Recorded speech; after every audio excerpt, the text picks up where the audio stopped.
we're going to tackle about this topic natin, overcoming the fear of being hurt. Yung takot ka na masaktan sa lahat ng bagay, 'di ba? Hindi natin lilimitahan kasi baka biglang ang pumasok sa isip nyo ay takot na masaktan kapag papasok sa relationship or may pinagdadaanan sa relasyon, 'di ba? And relationship ay hindi lang siya para sa, inuulit ko kagaya ng topic naming betrayal kahapon, hindi lamang siya sa mag-asawa, sa mag-boyfriend, girlfriend. Ang relationship ay pwedeng sa pamilya, sa work, 'di ba? In everything, 'di ba? Sa lahat pwede natin. Pwede kayong mag-share diyan para halimbawa, meron kayong gustong i-share para ma-encourage kami or maka-encourage tayo ng mga tao na maaring meron silang pinagdadaanan na takot na masaktan. Kaya sabi ni Dante Moore, ako nung kabataan ko po, takot ako makipag or pumasok sa isang relasyon kasi takot ako baka hindi ko magampanan ang dapat gampanan bilang boyfriend. Ayan. So, siya naman, fear of being hurt na pumasok sa isang relasyon. So, kagaya nga ng sinabi mo, parang una talagang papasok sa'yo dito ay relationship eh. May fear siya sa responsibility. Kung hindi ako nagkakamali. Kasi isa pa din yan, baka mabasted ako, nakakatakot yon. So, takot siya dun sa bagay na sumugal siya para makipagrelasyon or manligaw dahil baka mabasted fear of rejection. Siya. Fear of rejection, yan tawag. More on relationship yung karamihan dito sa nabasa natin. And later on, as the Holy Spirit leads into us, makikita natin kung ano ba yung pwede nating maging sagot. Paano natin ma-overcome ang ating fear. And syempre nandiyan naman ang ating Pastor Alicchio TV na magbigay sa atin ng wisdom by God's grace. Salamat po Sir Alicchio. Magandang gabi po sa inyo. Yeah. Ayan. Thank you so much and shout out to Anthony Cambaya also. Alecchio TV, mega love shout out. Kay Manong TV Adventure. Kay Manong Mother TV, and Son. And Ross Maristela Vlog. Shout out po. Ayan. Kaya Joel, nasa Facebook din. Ayan, of course, sa lahat ng ating mga nasa Facebook, kita ko kasi medyo marami-rami yung nagko-comment pero baka nakakalimutan nyo na mag-like or gumawa ng mag-heart or anything na reaction na gusto nyong gawin. Sa lahat po ng ating mga nanonood sa Facebook, please, like or heart or any reaction na gusto nyo pong gawin. Ayun. Thank you. Pag-share nyo na din, syempre, di ba? Oo, i-share nyo na rin. I-share nyo na rin at ipagkalat nyo na naka-live tayo ngayon. Ayan. Thank you so lang, much. Mas madami ang viewers ng Facebook. Oo. Compared sa Marami YouTube. kasi Kaya nakakataka dito dahil ang ating Facebook ay merong ilang merong ayan may kanina dalawa lang yan. Ayan, Tatay Wow, shout out. Mother and Son, andyan din. Shout out sa'yo, Mother and Son. And Angel Chen Official. Kaya nga naman, we are encouraging you guys to please connect to our topic, 'di ba? Kinakailangan din tayo dito ay magkaroon ng unity, 'di ba? Na magbigay kayo ng inyong mga kasagutan or any experience in life about overcoming your fear. Unity tayo, ha? Unity. So, ganun yung natin. Mag-share tayo ng thoughts and opinions, 'di ba? Hindi porke kami yung host dito, ililid lang namin yung lahat ng inyong mga kasagutan diyan. Fear is an innate feeling of humans. Taking risk will always be your choice. Kapag may pain ka minsan, it will drive you to have the confidence to take the risk in a positive way. So, dahil nga English partner, paki-translate. And of course, salamat sa aking misis na nagbigay ng kanyang opinion. Ayun, yan yung kanina ko pang sinasabi. Gusto kong sabihin yung risk, 'di ba? Tama ba? Sumugal sa Tagalog. Yan yung gusto ko eh. Sabi ko na nasa dulo na ng tila ko na hindi ko mabanggit-banggit. Kasi 'di ba, tayo naman talaga mga tao, sometimes yan yung takot natin eh. Kaya hindi tayo nagre-risk minsan. Dahil may mga takot tayo eh. May mga iniisip tayo na what ifs, ganyan. Doon tayo nakafocus minsan eh. Ayan. So, explain mo yung sinabi ng asawa mo. Siyempre, asawa mo yan. Sabi nga dito, innate feeling ng human. Likas na sa atin yan na meron tayong fear.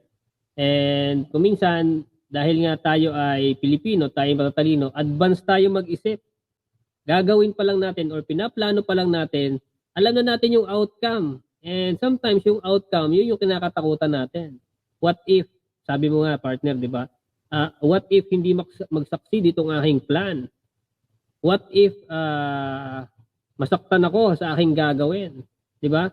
So, sometimes yung fear na yon, it eliminates yung our desire to take the risk, ano? And sometimes hindi na lang natin tinutuloy yung ating plano kasi nangingibabaw na yung takot sa atin and na-overpower na niya yung bagay na dapat nating gawin. And to the point na hindi na tayo naka-move forward or hindi na tayo naka-step forward sa bagay na ating gagawin. And siguro ang pinaka endpoint of having fear is yung regret. Diba? At the end of the day, magkakaroon ka ng regret na hindi mo sinubukan or para manghihinayang ka dahil hindi mo tinry. Dahil nga pinangunahan ka na ng takot mo. Yun yung possible na maging outcome. So question once again, how can we deal our fear? How we can overcome those kind of fear? And sabi nga dito ni Sir Alikyo TV, malaking factor na meron kang faith sa Diyos. It eliminates fear in anything. Di ba? So sabi niya dito, in anything. So ibig sabihin, Sa lahat ng kapag meron bagay. kang faith or paniniwala or pananalig sa iyong Diyos, with full respect sa ating different belief, na-overcome natin yung ating fear. Diba?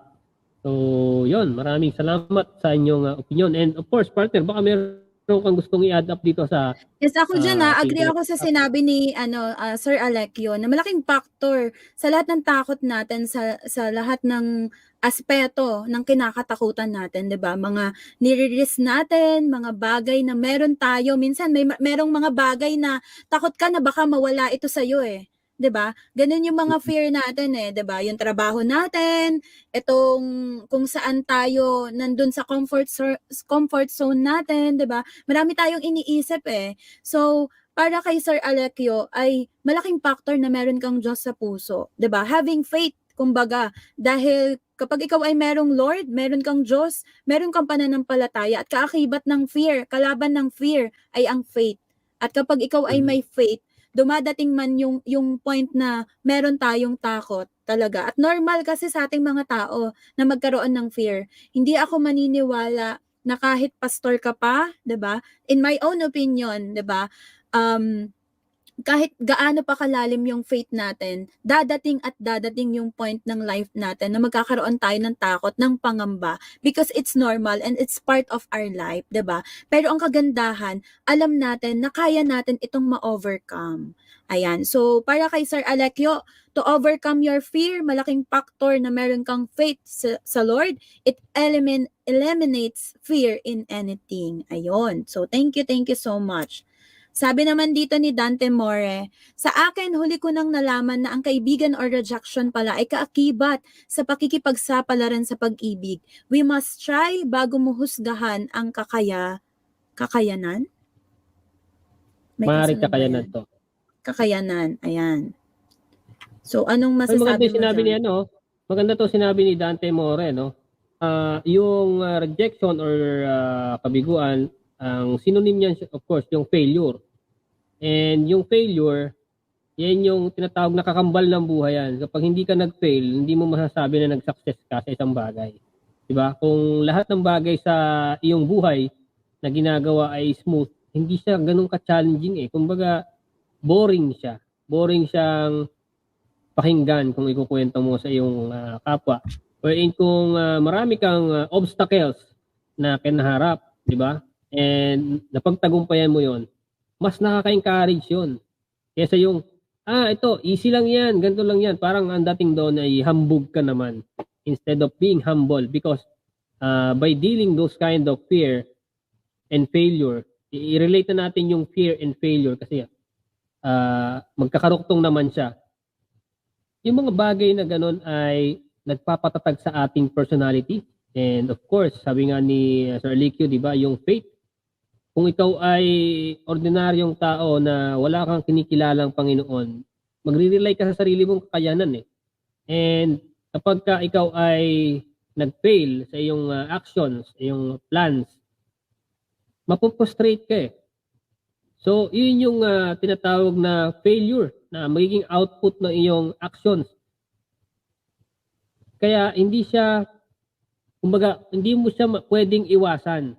Pero instead na iwasan mo siya, pwede mo siyang daanan or take it as light as you can para hindi ganun kabigat sa sarili mo na i-overcome yung iyong fear. And of course, by having faith, sabi nga ni Sir Alikyo, it eliminates those kind of fear. Yung fear na yan tinatanim yan sa isip natin ng kaaway talaga. Alam mo, yung mga tipong mga negative words na pwedeng i-intact sa'yo, kaya ka nagkakaroon ng takot na pag magre-risk ka or susubok ka sa isang bagay na bago mo pa man gawin, ang dami ng negative na papasok sa isip mo dahil yun yung ini-intact ng kaaway. Satanas, 'di ba? Na deception yan Gusto niyang nakawin yung faith mo sa Lord. Kaya hindi mo yan kakayanin, 'di ba? Kung ano-anong papasok sa isip natin, kung anong klaseng risk yung papasukin natin, kung anong klaseng anong tawag dito? Anong klaseng yung kung saan tayo susugal sa isang bagay, 'di ba? It's either ito man ay relasyon, ay fear na pumasok sa isang trabaho, 'di ba? Gusto mo yung isang trabaho na yon, then bago mo pa sinubukan at sinimulan, ang ipinasok na agad sa'yo ng kaaway ay hindi ka makakapasok diyan dahil hindi yan para sa'yo, 'di ba? Dapat lalabanan natin 'yon. Yes, dadating ang point na may fear, pero ma-o-overcome at ma-o-overcome natin yan kapag pinaglabanan natin, 'di ba? Takot tayo sa mga bagay-bagay sa pagtatrabaho. Kung minsan sa trabaho natin, meron tayong in-applyan. And iniisip na natin, ano yung ipapagawa sa akin ng boss, ano yung environment meron doon. And sometimes nagko-conclude na tayo sa mga bagay that leads into a fear. Wherein hindi pa naman tayo na-hire, di ba? It's so ironic na ganun yung mindset natin na masyado tayong advanced mag-isip. Na kung saan hindi pa natin na-enjoy yung process, hindi natin na-enjoy yung moment na nag-unfold sa atin. And kapag tayo ay depart sa ating present or nandun tayo kagad sa future, hindi natin na-enjoy yung journey. Hindi natin nananamnam yung miracles na nangyayari sa atin on a timely matter. Yan. So yun na siguro ang masasabi ko doon, no? Isa sa nagustuhan ko dito sa ating live stream is yung opinions ng ating mga viewers ay nagiging kalakasan ng ating kapwa, no? Hindi lamang siya pang sarili, kundi as a whole, it helps us to improve. Yan. So Basta isipin daw natin, when we do something, panalo na tayo dahil sumubok tayo. And it is fate Kapag ikaw ay nag-umpisa sa isang bagay na ginugusto mo or susugal ka or susubok ka or magte-take risk ka sa bagay na yon, dapat kiniklaim mo na, 'di ba? Sa atin, 'di ba, Kuya Eli, laging we are claiming the victory na atin na yan, 'di ba? Ma-overcome natin yung bagay na yan para mawala yung takot sa isip natin, 'di ba? Siguro isang tip para ma-overcome natin yung fear, yun nga, bago ka pa man magsimula doon sa bagay na gugustuhin mo, i-claim mo na panalo ka. I-claim mo na sa'yo na yan, 'di ba? And it is fate na matatawag. Yung meron kang hindi mo pa man nakikita, and yun yung fate 'di ba? Hindi mo pa man nakikita ay kiniklaim mo na kaya ka nagkaka-hope, 'di ba? So may verse yun sa Hebrews. Always remember that when the time is right, God will make it happen. Laban lang, 'di ba? Kapag tama na daw ang I, oras. the Lord, will make it happen. Isaiah yan. Shoutout pala kay Alam ko lang yung ganun, pero hindi ko alam yung andyan. Shoutout kay Kaka-Faith at saka kay Faith Tejada. Mga faithful mga nating faith, kaibigan. Diba? Kapag ganyan, alalahanin mo si Kaka-Faith para ikaw ay kuma-faith sa faith mo sa Lord, 'di ba? O kaya kay Ate Faith Tejada. Amen.